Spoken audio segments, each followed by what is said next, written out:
마태복음 20장 6절에서 9절 말씀입니다.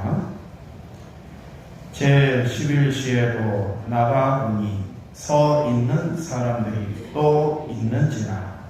이르되 너희는 어찌하여 종일토록 놀고 여기 서 있느냐.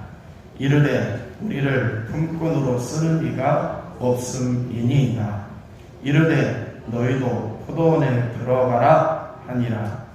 저물매 포도원 주인이 청지기에게 이르되 품꾼들을 불러 나중 온 자로부터 시작하여 먼저 온 자까지 싹쓸 주라 하니 제11시에 온 자들이 와서 한 데나리온씩을 받거늘. 아멘. 할렐루야. 네. 오늘 마지막 11시 예배입니다. 조금 있으면 2022년도가 시작이 되는데요. 2022년도에는 21년도보다 더 성공하시기를 축복합니다. 서로 인사 나누실까요? 성공하시고 행복하세요. 성공하시고 즐거우세요. 새해가 되면은 다짐을 하죠. 작년에 못했던 것을 올해 해봐야 되겠다. 작년에 부족했던 것을 올해는 더 열심히 해봐야 되겠다 라고 하는 다짐을 합니다. 그런데 빠른 사람들은 작심삼일이라고 해서 3일 이전에 그 다짐이 무너지는 사람이 있고요. 한 달에 무너지는 사람, 또 6개월에 무너지는 사람. 12월 송구영신 예배를 드리면서 한 해를 돌이켜보며 반성해보세요 라고 목회자가 이야기를 하면 반성할 것이 너무나 많이 쏟아져 나옵니다. 그 중에 우리 개인적인 일로 후회할 것도 많지만 특히 우리는 사명, 우리에게 맡은 바 사명, 저는 목사, 어떤 이는 장로, 권사, 집사, 각자 저마다의 직분에 맞는 사명이 있고요. 또 거기에 더해져서 부역장, 부서장, 성가대, 이러한 부수적인 또한 직함에 주어진 사명을 돌이켜보면 참 부족했다라고 하는 것을 스스로 깨닫게 됩니다. 코로나19를 맞이하여 어쩔 수 없지라고 하는 그러한 위안을 삼기도 하고요. 그 위안을 삼다가도 그래도 이러면 안 됐는데 라고 하는 마음 한켠에 무거운 마음이 바로 이 시간에 드는 우리의 마음일 것입니다. 다 끝났는데요. 2021년도가 다 끝났는데 끝날 때까지 끝난 게 아니죠. 아직 40분이 남았습니다. 우리가 한 해 동안 계속 연약하게 살았을지라도 앞으로 남은 40분 동안 우리가 마음을 다해서 하나님 앞에 예배를 한다고 하면은 하나님은 그 예배를 받아주실 줄로 믿습니다. 축구 경기에 보면은 추가 시간이라고 있어요. 인저리 타임이라고 해서 추가 시간이라고 하고 있는데 다 끝난 것 같은 경기가 추가 시간 막판에 골이 들어가서 스코어가 뒤집히는 경우가 있습니다. 예전에 우리 한국 축구는 연장전만 되면 조마조마하잖아요. 그러다가 한국 축구는 어땠냐면 역시나 우리는 끝에 한 골 먹는구나, 그래서 지는구나, 이런 적이 상당히 많았어요. 그런데 요즘에는 어때요? 마지막까지 희망을 품습니다. 손흥민 선수가 넣어줄 거야. 이런 유명한 선수들이, 황의조 선수가 한 건 할 거야. 마지막까지 끝까지 희망을 잃지 않고 응원하고 보다 보면은 정말 넣는 경우가 있더군요. 그래서 승리하는 경우를 최근 들어서 종종히 봅니다. 그런 거 보면은 끝날 때까지, 마지막 호각이 불 때까지 끝난 것이 결코 아니죠. 농구 경기에 보면요, 버저비터라고 하는 게 있어요. 버저비터는요, 이제 20분 경기, 이제 한 쿼터당 15분인가 20분 경기를 하는데, 마지막 4쿼터 마지막 끝나는 시간에 농구 경기는 초를 정확히 재거든요. 기계로 초를 정확히 재가지고 마지막 초가 딱 끝나면은 기계가 부 울리거든요. 근데 마지막에 던져가지고 이게 공이 날아가는 순간에 끝나는 경우가 있어요. 북 하고 울려요. 근데 선수의 손에서 딱 떠났으면은 북 하고 울려도 플레이가 계속 진행이 되는 겁니다. 그 공이 떨어질 때까지. 근데 마지막 순간까지 막 안간힘을 쓰다가 슛 하고 던졌는데 부저음이 울려요. 북 하고 울리는데 그 공이 날아가다가 골대 안으로 쏙 빨려 들어가서 경기가 역전되는 그러한 것이 있어요. 그걸 버저비터라고 해요. 끝날 때까지 끝난 것이 아니다라고 하는 것은 농구 경기뿐만이 아닙니다. 우리 신앙인들도 끝날 때까지 끝난 것이 아닙니다. 우리의 끝날은 딱 두 종류입니다. 우리의 인생이 끝나서, 생명이 끝나서 하나님 앞에 가는 순간. 또 한 가지는요, 예수님께서 재림하여서 예수님에게 이끌려서 하나님 앞에 가는 순간, 그 순간이 우리의 끝나는 순간입니다. 그러니 마지막 순간까지 믿음을 더 정진하시고 더 열심히 헌신하셔서 하나님께 부름받고 예수님께 택함을 받는 저와 여러분이 되시기를 축원합니다. 여러분들이 오늘 끝날 때까지 끝난 것이 아니라고 하는 심정으로 이 성구영신 예배를 나오셨을 것입니다. 인생은 실패할 때 끝나는 것이 아니라 포기할 때 끝난 것이다 라고 말한 분이 있네요. 이 말씀을 들으니까 그렇구나. 인생은 실패해서 끝난 것이 아니라 포기해서 끝나는 겁니다. 랜스 암스트롱이라고 하는 사이클 선수가 있었는데요.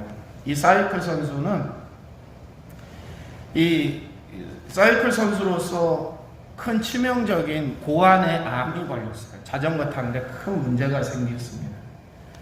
근데 그 암을 이기면서 저 선수는 이제 사이클을 못하, 이제 경기에 나가기 어려워 라고 했는데, 암스트롱은 그 암을 극복하고 가장 어렵다고 하는 뚜르드 프랑스라고 하는 대회에 나가서 7연패 7번을 연속해서 1등을 했다고 합니다.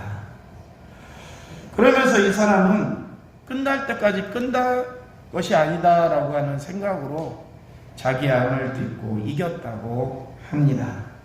그래서 이 사람의 이름을 잘 지었다고 이렇게 말합니다. 암스트롱, 암에 대해서 강한 자다라고 하는 이름의 뜻으로 우스갯소리를 하는데요. 우리는 마지막 순간까지 끝난 것이 아니라고 하는 희망을 놓지 않고 살아가다 보면 인생이 역전되고 신앙이 역전되는 순간을 맛보게 될 것입니다. 근데 미리 포기하고 주저앉게 되면은 역전의 순간을, 승리의 순간을 맛볼 수가 없습니다.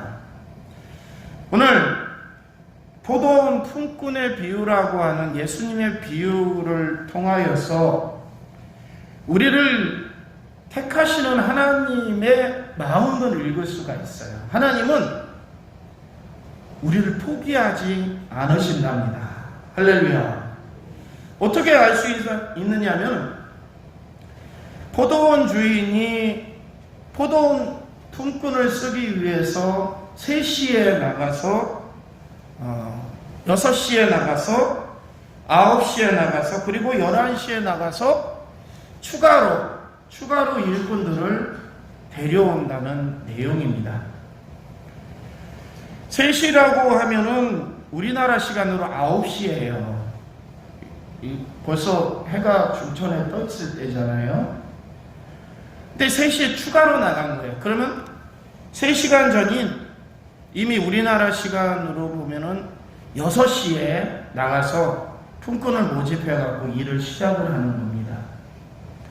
주인이 일을 시켜놓고 다시금 인력시장에 가보니까는 사람들이 있어요.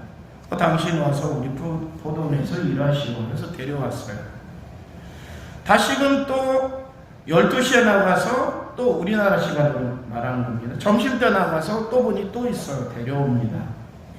3시에 나가서 보니까 또 있어요. 또 데려옵니다. 그리고 나머지 5시에 나가서 보니까 또 일을 안 나가고 있는 사람이 있길래 그를 또 포도원으로 보냅니다. 일이 언제까지냐면요, 6시까지예요. 1시간 남은 거예요. 근데 일꾼이 1시간 남았지만 우리 포도원에 가서 일하시오라고 하니까는 기쁘게 가서 포도원에 가서 일한다는 그런 내용입니다. 우리 하나님은 먼저 부르는 사람이 있고요, 나중 부르는 사람이 있습니다. 근데 먼저 부르는 사람과 나중 부르는 사람이 차이점이 있느냐? 안 그렇다고 말씀하세요. 그러면 어떤 분들은 이렇게 얘기해요. 우리가 나중에 믿지요. 나중에 헌신하지요. 지금은 좀 바빠서요. 라고 한다고 하면은요, 그 나중에 내가 주인께, 하나님께 택함을 받을지 어떻게 장담할 수가 있겠습니까? 일꾼들이 3시, 9시, 12시에 가서 11시에 가서 택함을 받은 것은 주인이, 포도원 주인이 우리 포도원에 가서 일하시오 할 때 그들이 응답하였기 때문입니다. 주인을 만났을 때 응답을 하였기 때문입니다. 마지막 11시에 택함을 받은 사람도 누가 나를 써줄까라고 하는 심정으로 자포자기해서 집에 들어갔다고 하면은 일할 수 있는 기회가 없었을 것이고 품삯을 받을 기회가 없었을 겁니다. 그런데 이 11시에 나가서 택함을 받은 사람도 아마 다급한 사람이었을 것 같아요. 마지막까지 나를 불러줄 그 누군가가 어디에 있을까라고 하면서 기다린 것 같습니다. 포도원 주인의 온정과 일꾼의 간절함이 더해져가지고 합해져가지고 그 포도원에서 일하고 싹쓸 받는 그러한 은혜를 누리는 비유가 여기 나와 있어요. 여기서 1차적으로는 하나님은 끝까지 포기하지 않으시고 아직도 돌아오지 아니한 불쌍한 영혼들을 찾으신다라고 하는 그런 메시지를 주십니다. 또 한 가지의 메시지는 그 택함을 받는 우리들이 지금은 아니더라도 언제 택함을 받을지 간절한 마음으로 기다리고 있으면, 그 자리를 떠나지 않고 기다리고 있으면 주인은 나를 반드시 데리러 올 것이다. 할렐루야. 이 끝까지 포기하지 않는 인생을 요구하고 있는 것입니다. 절대로 포기하지 말고 마지막 1시간까지 최선을 다해야 합니다. 6절에 말합니다. 제11시에도 나가보니 서 있는 사람이 또 있더라 라고 하는 겁니다. 1시간밖에 남지 않았어요. 종일 일한 사람과 1시간밖에 일하지 않은 사람과 같은 대우를 받겠다고 이 사람은 생각하지는 도저히 안 했을 겁니다. 그런데 주인이 불러주시는 거에 대한 그 기쁘고 감사함으로 가서 열심히 일하였을 겁니다. 1시간밖에 남지 않았으면 얼마든지 포기할 수도 있는 상황 아니겠습니까? 그런데 이 일꾼은 포기하지 않았기 때문에 포도원 주인의 택함을 받게 됩니다. 끈기 있는 신앙인이 되어야 됩니다. 끈기 있게 은혜를 기다려야 되고 끈기 있게 하나님의 복을 기다려야 합니다. 그 기다리는 성도가 복을 붙잡을 수 있는 줄로 기억하시기 바랍니다. 탕자의 비유에서도 마찬가지로 비슷한 메시지가 전달되죠. 끝까지 아들을 기다리는 아버지의 마음이 바로 하나님이시고, 끝까지 포기하지 않고 아버지께로 돌아가는 그 아들이 바로 우리 신앙인이 되어야 한다는 겁니다. 내 아버지 집에는 먹을 것도 많고, 내 아버지 집의 종들은 배고프지 않고 따뜻한 집에서 자는데 라고 하는, 내가 아버지께 돌아가서 아버지라고 감히 하지 못하지만 일꾼이라도 돼서 살아야 되겠다 라고 하면서 그 탕자도 끝까지 포기하지 않고 아버지께로 돌아갔기 때문에 아버지가 그를 맞아주고 아들의 권위를 회복해주고, 할렐루야, 끝까지 포기하지 않는 신앙인을 요구하시는 하나님의 간절한 마음이 여기에 들어 있습니다. 노아가 120년 동안 방주를 지었다고 했어요. 그 방주를 지을 때 수많은 사람들이 노아를 비난하였을 겁니다. 아, 저 미친 인간, 저 광신도, 저 머리가 돌았나봐, 바다도 아니고 강도 아니고 산꼭대기 했다 방주를, 조그만 것도 아니고 저렇게 큰 방주를 짓다니, 아, 저 미련한 사람들. 우리 신앙인들이 생활하다 보면은 도저히 세상 사람들이 이해하지 못하는 내용들을 우리가 행합니다. 아, 저 추운데 뭐 저렇게 11시에 모여갖고 저렇게 예배한디야? 이런 것들부터 시작했어요. 아, 이 위험한 순간에 왜 저런디야? 라고 하는 것들. 자기도 먹고 살기 힘들면서 뭐 저렇게 헌금을 하는데, 자기도 일이 바쁘면서 뭐 교회 가서 봉사를 한대 라고 하면서 수많은 비난을 쏟아낼 때가 있습니다. 그런데 우리는 노아처럼 하나님이 주시는 은혜를 확신하면서 견디면은 환란이 올 때 결국 노아가 살아남은 것처럼 우리도 사랑하는 은혜를 누리게 될 줄로 믿으시기를 바랍니다. 믿음의 조상 아브라함이 하나님이 약속해 주셨죠. 너의 씨가 하늘의 별과 땅의 모래와 같이 많을 것이다 라고 하는 그러한 말씀을 주셨어요. 약속을 주셨어요. 근데 아브라함은 노아처럼 인내하지 못했던 것 같아요. 그래서 자기의 뜻대로 부인의 사라의 간곡한 부탁도 있었고, 자기도 마지 못해서 들어줘갖고 하갈에게서 아이를 낳지요. 그 이스마엘입니다. 하나님의 뜻을 참을 대로 참았어요. 그런데 끝까지 참지 못하고 자기의 뜻을 행하였기 때문에 태어나였던 그 이스마엘이 현재 중동 지역에 늘 화약과 같은 불안의 불씨의 씨앗이 되고 있지 않습니까? 팔레스타인과 이스라엘의 분쟁은 바로 이스마엘의 후손과 이삭의 후손들이 싸우고 있는 겁니다. 참지 못한 결과가 그러한 내용을 남습니다. 우리가 꼬박 100년을 기다리고 꼬박 열심히 살아왔는데 그것이 응답되지 않는다고 해서 포기하거나 중도하거나 사명을 놓아버리는 경우가 있어요. 아유, 내가 할 만큼 하면 됐지, 뭐 이 정도면 됐지 하면서 안주하는 경우가 있습니다.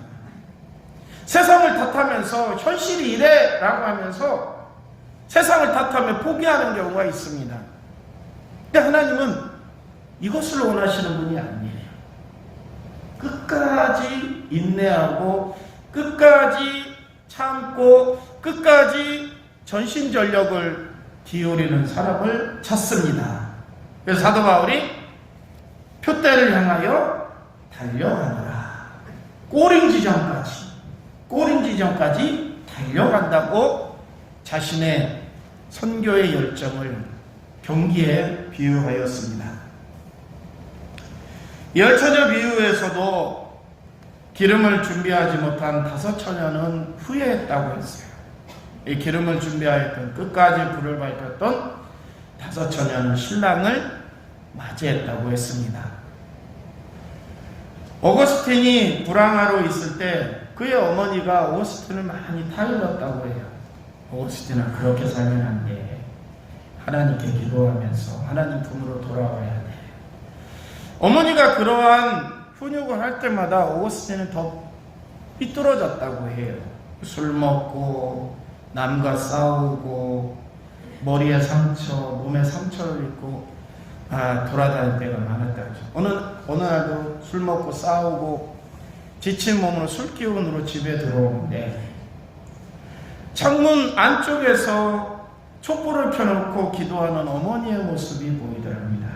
가만히 들어보니 어거스틴에 대해서 그 어머니 모니카의 울부짖는 그러한 기도 소리를 들을 수 있었답니다. 그날부로 어거스틴이 변화를 받았다고 하죠.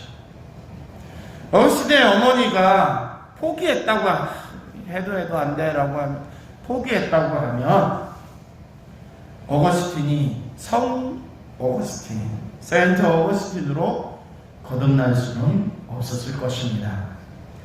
포기하지 아니한 한 어머니가 있었기 때문에 어거스틴을 통해서 수많은 사람들이 주께로 돌아오고 수많은 사람들이 그의 은혜를 누리는 줄로 깨달으시길 바랍니다.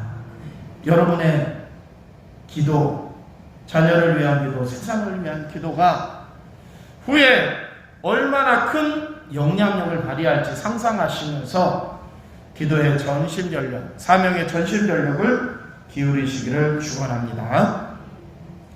시므온이라고 하는 분이 역사의 변환점에서 많은 어려움과 사회 혼란이 있었다고 하죠. 위정자들은 로마에 빌붙어서 하나라도 자기에게 유익이 될 것만 찾아 헤매고, 종교 지도자들은 이 올바른 율법을 전하지 못하고 오히려 사람들에게 무거운 짐을 얹으면서 그들을 불안하게 하고 자기들의 배를 불려왔던 그 시대, 사람들은 메시아를 기다린다고 했지만 지쳐가고 있을 때쯤 시므온이라고 하는 나이 많은 사람은 끝까지 메시아를 고대하면서 기도하면서 기다렸다고 해요.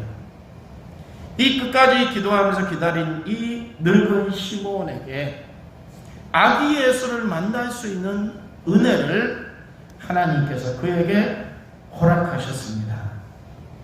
그가 중도에 포기했다고 하면은 시므온은 아기 예수를 만나지도 못하였을 거고 마리아에게 축복하지도 못했을 겁니다. 그냥 사라졌겠죠. 근데 그가 끝까지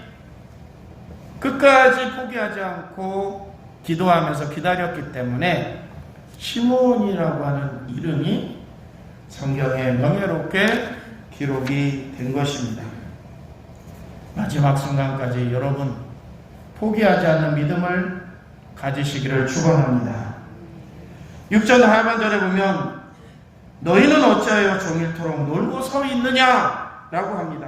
7절에 가면 우리를 품꾼으로 써주는 사람이 없습니다. 그때 포도원 주인이 너희도 포도원에 들어가라 라고 하는 그러한 대화를 나눕니다. 일하라고 하는 거죠. 마지막 1시간이라도 일을 하라라고 하는 겁니다. 거기에 응답하였더니 삭슬 받을 때 새벽에 온 사람이나 한낮에 온 사람이나 마지막 1시간을 일한 자기나 똑같이 삭슬 주더라는 겁니다. 하나님은 공평하신 하나님이다 라고 하는 것을 여기에 보여주십니다. 그렇다고 해서요, 먼저 믿고 먼저 사명한 사람들에게 손해라고 생각하지 마시기를 바랍니다. 일단 하나님의 은혜 가운데 드는 것이 목적이고 천국에 가는 것이 목적이면 그 목적을 이루는 것이 되지 않겠습니까? 할렐루야. 나중 믿는 사람들이 똑같이 은혜를 받는다고 해서 질투하지 마시기 바랍니다. 그분들도 하나님의 은혜를 누리게 되는 것이니 서로 좋은 것 아니겠습니까? 하나님은 사명을 주시기 위하여서 부르신다는 겁니다. 일을 시키기 위해서 주는 것이 아니라 사명자로 부르시기 위해서 우리를 택하신다는 겁니다. 만약에 우리에게 일에 대한 분량을 요구하신다고 하면요, 먼저 온 일꾼들에게 더 많은 것을 주시겠죠. 나중 온 사람에게 조금 주겠죠. 근데 하나님은 일을 요구하시는 것이 아니라 싹쓸 주시기 위해서, 나에게 은혜를 주시기 위해서 나를 택하시는 분이십니다. 믿으십니까? 나에게 싹쓸 주기 위해서 하나님은 나를 부르시는 거예요. 우리가 사명을 받을 때 이렇게 아이고, 남들 다 주다가 줄 사람 없으니까 나에게 주시나? 라고 하는 분들이 있고, 왜 저 사람 일을 시키지 왜 나에게 그 일을 주지? 라고 하는 분들도 있습니다. 사명을 여러분에게 힘들게 하기 위해서 사명을 준다고 여기시지 마시기 바랍니다. 하나님이 우리에게 사명을 주시는 것은 은혜를 주시기 위해서 그 사명을 주시는 겁니다. 아니, 하나님이 뭐가 부족해서 우리의 그 조만한 소득물을 받으시겠습니까? 안 받으셔도 그만인데. 근데 하나님은 그것을 요구한단 말이에요.